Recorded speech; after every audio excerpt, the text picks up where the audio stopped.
friends, welcome back to my YouTube channel. My name is Michelle-Fondinauthor. I'm the author of Heal Yourself, A Return to Wholeness, the integration of body, mind, soul, and spirit. You can purchase all of my 11 published books on Amazon. If you're new to my channel, welcome. Thank you for subscribing below. Click on the bell, scroll up to all for all notifications. And thank you for giving the video a thumbs up. Welcome to the Empowerment Tribe, where we are talking about self-improvement, self-actualization, self-realization, and empowerment in all parts of your life. Today, we're going to talk about self-referral, what it means, and truly understanding how to get there. So in this book, the one that I just showed you, I talk about self-referral versus object referral. These are really weird terms if you are not used to them. But I'm going to start, in order to describe this better, with a quote from Abraham Maslow. Dr. Abraham Maslow, as some of you know, wrote The Hierarchy of Needs. He also talked a lot about the concept of self-actualization. In the book, Toward a Psychology of Being, about self-actualized people, Abraham Maslow said, first, these people who are fully matured are authentic, self-actualizing, individuated, productive, and healthy. They're characterized by their transcendence of other people's opinions. They're characterized by the transcendence of other people's opinions. Now, one of my mentors, Dr. Wayne W. Dyer, used to say that Abraham Maslow said that self-actualizing people are independent of the good opinion of other people. So what does that even mean? It means that other people's opinions, whether they're good or bad, do not matter to the self-actualizing person, because the self-actualizing person is self-referred. So when we say self-referred, I'm using a capital S versus a little lowercase s, because self-referred means from their higher spiritual perspective, from their higher spiritual state.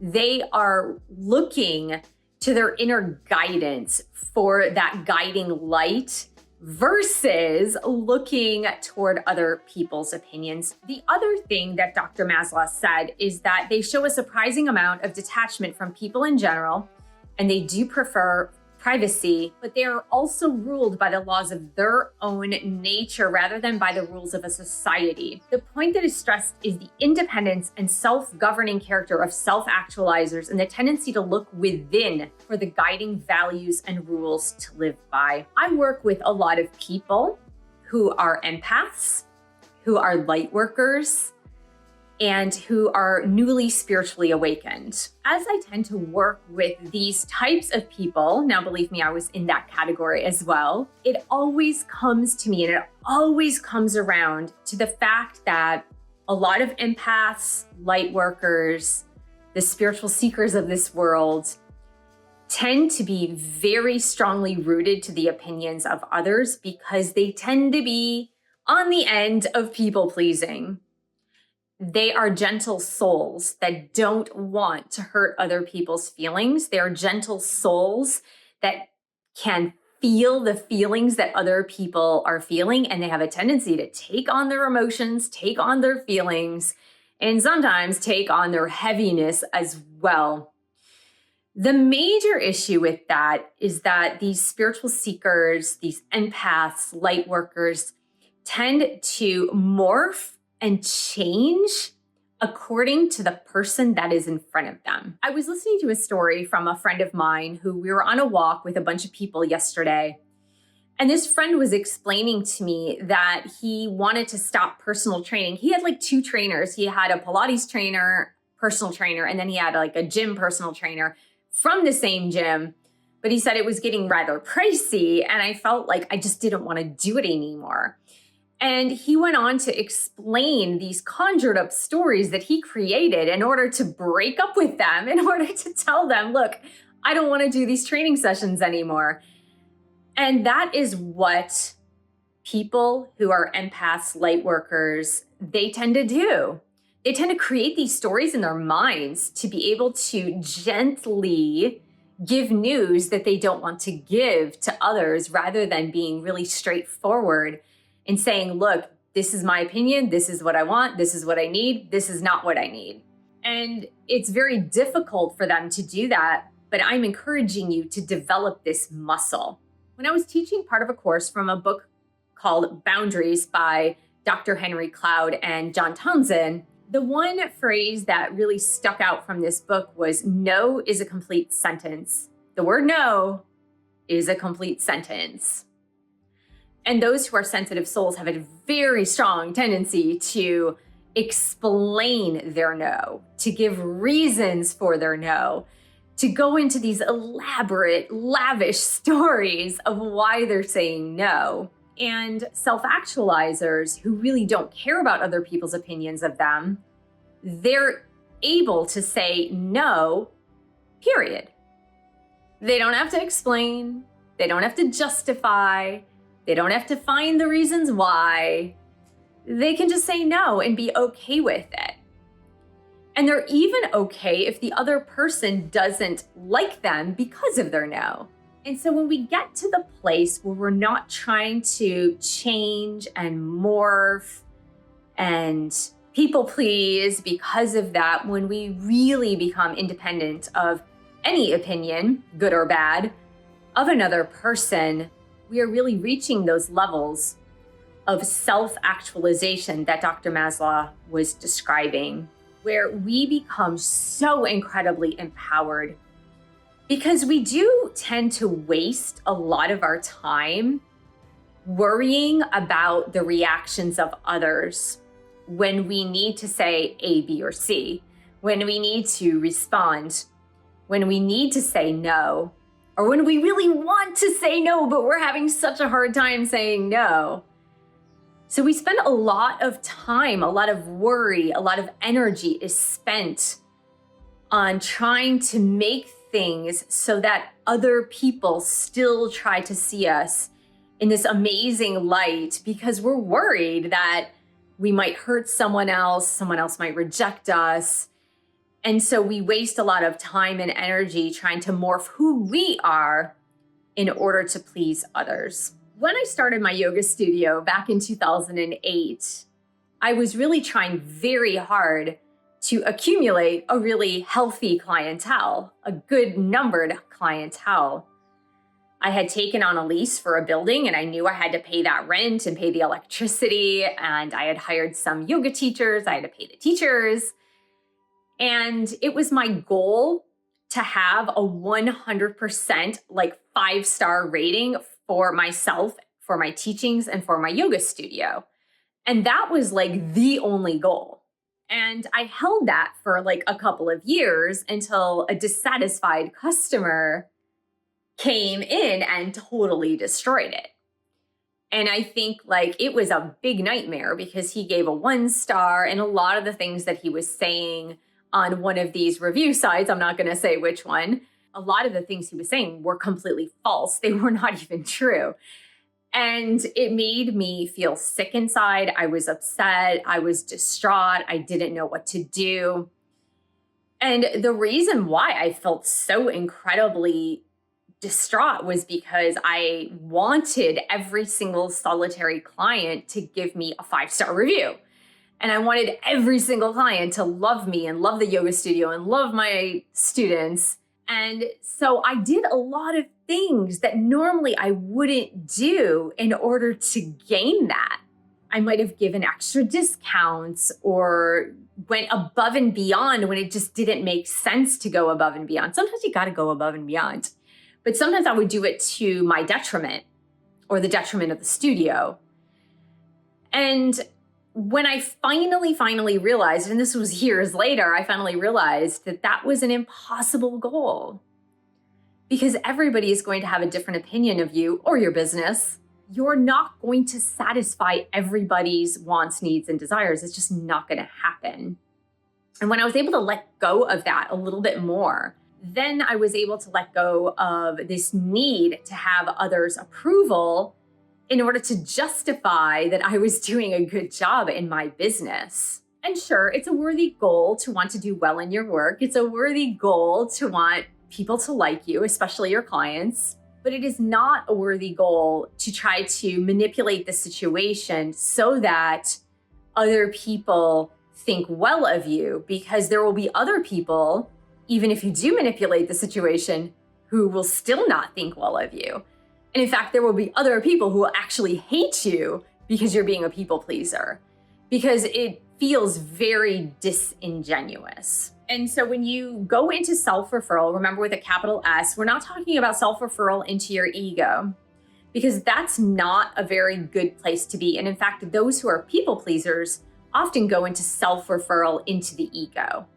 So they might say, yes, I'm looking out for myself, but it's really that ego fear of rejection, or that ego fear of abandonment, or that ego fear of not being liked. And in fact, it's not really that. They need to turn inside to their higher spiritual self, who is really independent of any opinion of anybody else, and can stay true to the self, the higher spiritual self, to stay true to the self in order to feel empowered in every single solitary moment.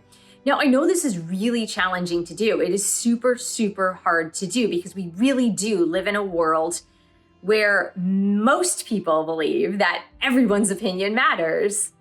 But you could have 100 different people in the same room, and they could have 100 various opinions of you, and you are not responsible for any of that.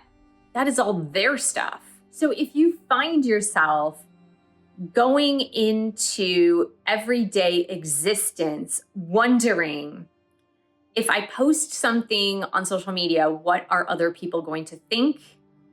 If I say something to a friend about my life, what are they going to think? How are they going to respond?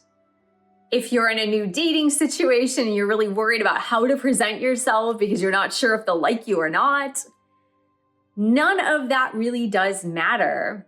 What really matters is how true you stay to yourself, how centered you stay with your higher spiritual self. And when you can reach the point of maturity where you truly do not care, and I'm not saying not care in an apathetic way, I'm talking about not caring in a genuine way, not caring what other people think, whether good or bad. And this goes for the good too. This goes for the good too. Remember that. Just because someone says you look good today, you look pretty today, what you're wearing is nice today, doesn't mean that if they say the opposite of that tomorrow, that shatters your sense of self-worth. It just means that if you feel like you look good today and someone says you look good today, then you're like, yeah, thank you. I kind of know that. Not that you would say that in a boastful way, although you could, and it should not matter. But it's really from that centered place, is just knowing who you are, knowing where you stand, having enough self-love, self-worth, self-respect that anything, hear me out, anything that anybody else says about you does not matter. What really matters the most is what you think about you in every single solitary moment of every single day. That is the only thing that matters. So we're going to work on this. We are going to work on this together. We're really going to work through these points of self-actualization and self-realization. In so many of my published books, I really point to this fact, including The Empowered Divine Feminine, Becoming an Unstoppable Woman in the 21st Century and Beyond. This is something that I'm passionate about. It's something that took me a long time to discover, And it's so empowering when you can finally embrace it, when you can finally discover it and hold it as your truth, is knowing yourself, having that self-referral versus the object referral. Now, when we speak of objects, we're talking about people, places, animal, and things, right?